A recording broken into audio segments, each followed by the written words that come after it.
All right, just to start off, if you're a musician, metalhead, whatever, and you're just looking to service your amp, make sure you have a pretty good understanding of high and low voltage circuits, because if you are working on an amplifier, whether it be plugged in or not plugged in, you are at risk of electrocuting yourself. You will kill yourself if you touch the wrong thing and that hasn't been drained down electrically. You touch the cap, or if it's hot and you touch a high voltage circuit, you will die, and song's over. So if you don't have a clear understanding on what you're doing on the inside of electronic components, let somebody who knows what they're doing go in there and do it for you, or at least give you advice on what you can touch and what you shouldn't touch to keep yourself alive. There are some user serviceable parts in a lot of equipment, but you got to know how to do it, or you're going to damage the equipment, or you're going to kill yourself or hurt yourself. All right, and that's first and foremost. Okay, good luck with it if you do choose to try it. Hey, this is Ray KD2IBP. Today we're going to be looking at a tube amplifier for electronic instruments like electric guitar, microphones, etc. This is specifically for an electric guitar, but you can use it for other things. It's a tube amp. This is a Mesa Boogie 22 caliber, and the owner, Johnny Blackjack, is complaining that the thing just sucks. Doesn't work well. He said he brought it into the shop and had him look at the tubes, and they told him it was a little bit beyond the tubes. You got to bring it somewhere else. So here's that somewhere else. What I did was yesterday I turned the power on. I heated up the tubes. I let them come up to temperature. They have a filament in there that heats the tubes up so they do their job, acting as an amplifier switch. Diode amplifier switch. It's got a gate, a cathode and an anode, just like a typical tube amp. A tube. Every tube's got its own flavor, of course. But I did see everything heating up properly, and I saw no evidence of the glow to be various colors, indicating that there were atmospheric gases that infiltrated the tube. It looks like the tubes are still under a good vacuum, but I'm going to let the tubes heat up for a while just to get things going. I'll do that after I get everything else working. I did notice that I don't think it's a tube problem. The reason why I say so is because when I plug my guitar into it and I mess around with the volume controls, you get this pop in and all kinds of noises. Well, I'm on standby now. This amp has a standby switch in it, so you can keep the tubes hot and still turn it off. I'm going to power everything down to 0.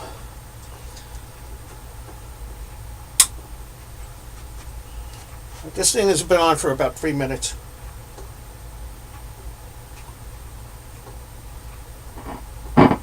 If you hear that,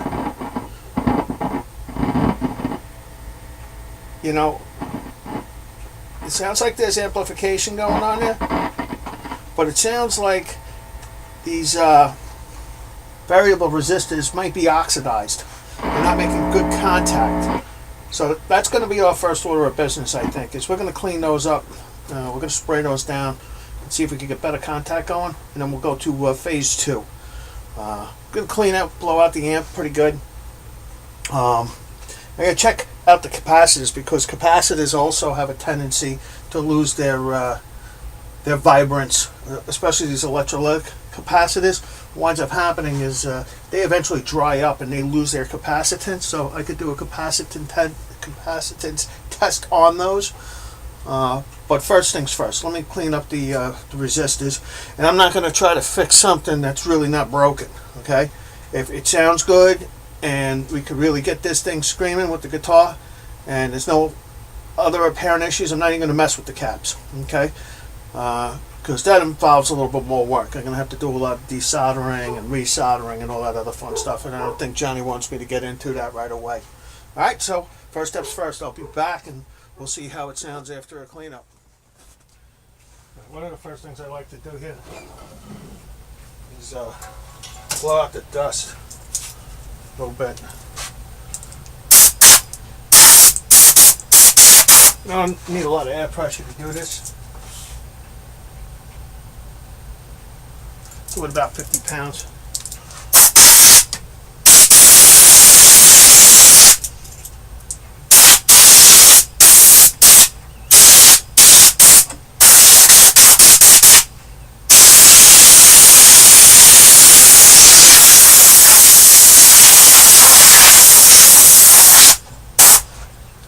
Alright, be careful when you're taking your chassis out.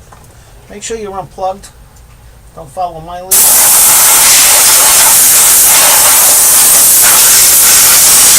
And even if you have the power off and you're unplugged,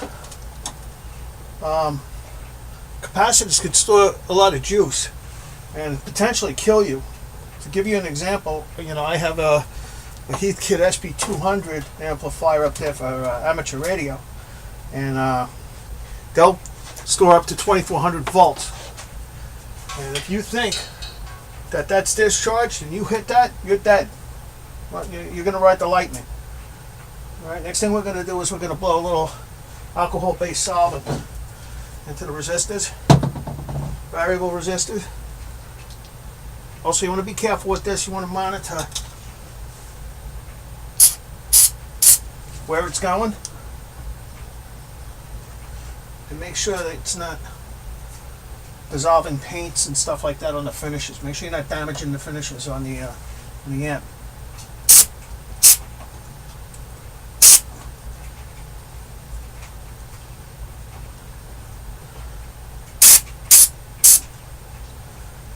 Also, I'm going to unplug it at this point because the stuff I'm using is a little bit flammable.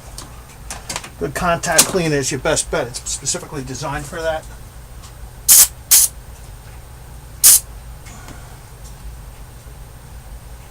You want to make sure you don't have a source of ignition nearby if you're using flammable stuff.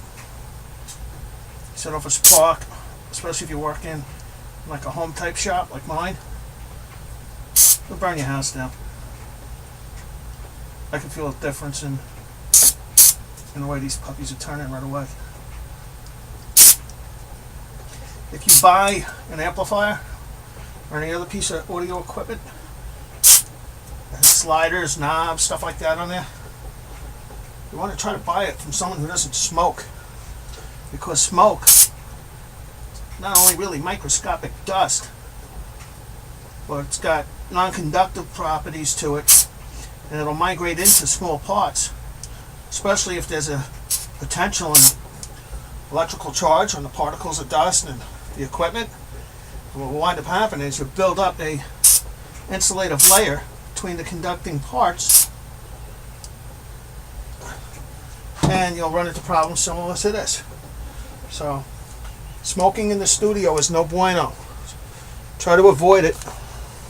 You gotta smoke, because everyone likes to smoke. Do yourself a favor, make sure you have adequate ventilation in your studio. You're not hurting nothing. I like the way these feel already.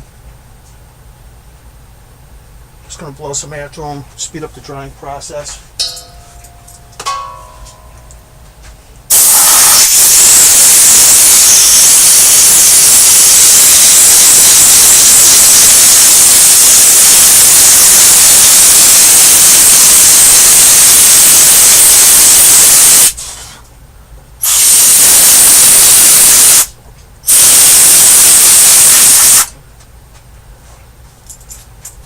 You should wear safety glasses, not like me.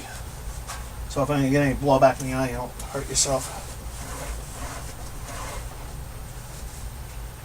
Another thing is, when you're dealing with variable resistors, if you can't clean them out and get them working properly with contact cleaner and stuff like that, you got to replace them. You got to make sure the values are correct. And, you know, you'll try to download a service manual for the piece of equipment that you're working on.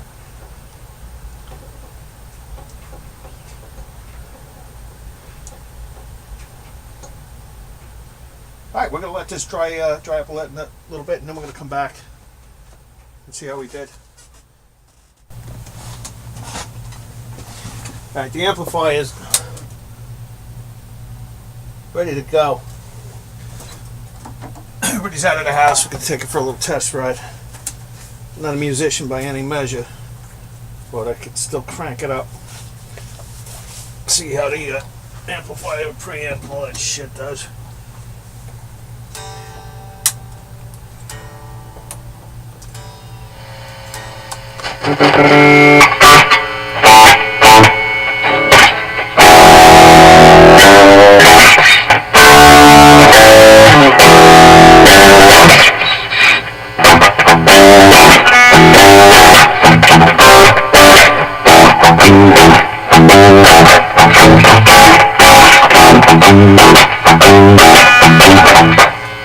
That's clean. Got a little hum there. That's all because of the settings.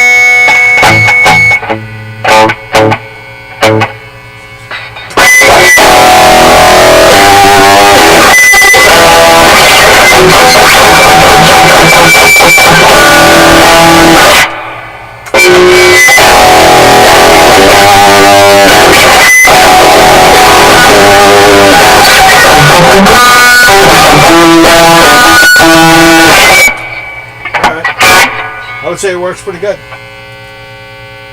I'd say I haven't played guitar in years, but I would say it's good. We're going to clean it up. I like to clean up the equipment before I send it back to the customer.